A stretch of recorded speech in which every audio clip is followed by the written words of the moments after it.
Hi everyone, sitting here beside the lovely Yarra River to talk about image, and what better way to do so than with my first vlog.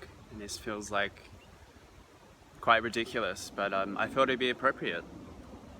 So image and leadership. I guess I was inspired by Mark Zuckerberg's appearance at his Senate hearing, which was, as you know, heavily memed. He was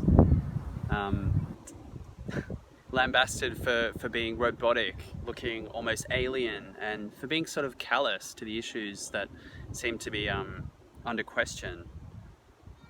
And speaking of which, I learned that in April 2017, Facebook actually took the step of hiring a full-time pollster to quantify his appeal, Zuckerberg's appeal. So they spent 6 months designing and administering surveys to figure out how different groups of Americans viewed Zuckerberg, and tracking a wide range of questions and looking at lots of different image sources. So do people like his speeches? Do they like his interviews with the press? Do they like his posts on Facebook or his weird barbecuing videos? It was run almost a little bit like a political campaign. And interestingly, Uber also had a similar arrangement, and the perceptions through that polling process were actually so negative that the board used that data in an effort to persuade, this is Travis Kalanick, to quit. So, in amidst all this coverage, I sort of found this tasty conundrum. So there's talk about Facebook not having a Zuck problem, Zuck having a Facebook problem. And on the other hand, Facebook is Mark and Mark is Facebook. They're direct quotes. So it led me thinking, which influences the other? Is it the organization or is it the leader in terms of image? So what is image? In terms of public relations literature, this idea of image or corporate image has been traced back to its first use in a 1955 article in the Harvard Business Review. And what do we mean by image?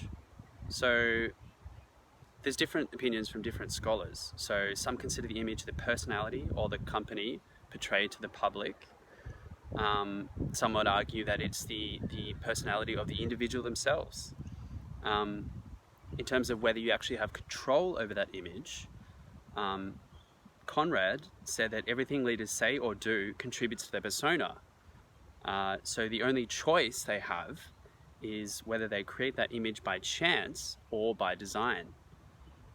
And this idea of image itself, I guess philosophically, some have said that it's not actually a total clear picture or a detailed representation, but it's sort of like a few details that are softened with a fuzziness of perception, and we can't actually properly express what we mean by the image we get of a certain leader or organization. These days, image has become big business, obviously. So you've got journals and other publications for expertise in areas such as wardrobe, power gestures, and total visual presentation. Not to mention nowadays there's a whole burgeoning industry around how leaders might present themselves in a digital sense through social media, photos, tweets, hashtags, and so on. So in terms of the conundrum I was talking about earlier, is it the organization that shapes the leaders or leaders that shape the organization in terms of image? If we're taking the perspective that organizations shape leaders, so some would say that all leaders, including the very top leadership like CEOs, are actually constrained by the leadership, constraining their critical decision-making processes by the organization's structure and other power configurations within the organization, technology, and their environment. So for some scholars, this led to the realization and the conclusion that the typical CEO is actually captive or victim of the organization.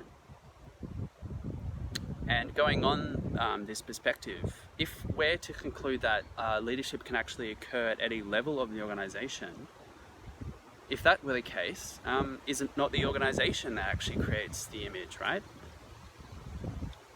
If we take the other perspective, so if you think about the leader as a figurehead, and this is a particularly popular perception in this day and age, in which the essential medium is the visual image. And we have this idea of the genius designer. So think Steve Jobs with his heavily marketable and sort of curated image, you know, the fashionable dad look sort of thing. And if we're taking this perspective, the CEO is actually and embodies the organization symbolically and literally to the organization's constituencies. So that's internally and externally as well. According to Balding, his theory of the image is that the image determines the behavior of any organization or organism, and that this image created by the leader is an important intermediary, if not the dominating factor in most processes undertaken by the organization. Taking a sort of more middle road, certain sources might argue that it's almost both. So the leader actually structures the organization around a system of ethical rules, or has a hand in that structuring, and practices that promote the kind of image they're seeking to portray, and then the organization itself actually propagates that image in turn. And I'm inclined to think that it sort of actually goes both ways in this sense. So each influences the other in a kind of closed loop, and it comes down to perception. So who is the audience? What are the explicit and implicit values of the organization? Subject and object. And what does the organization do? You know, what are its products and services? And does it consider them ethically? And I'm interested in your perspective. So do you think in our current day and age, the external image of the individual leader shapes the discourse? Or is it the organization? Or do you think it's both? And in terms of image management, what do you think is the best way to go about things? So there's this idea of symmetrical or asymmetrical views of influence. Symmetrical being a worldview of organizational leadership where the leader effectively interacts with rather than attempts to dominate or control the image. And an asymmetrical view is essentially a zero-sum game based on persuasion and manipulation. That's a sort of typical evil version of PR that we've come to adopt, or some people have come to adopt. So I'm interested in your perspectives.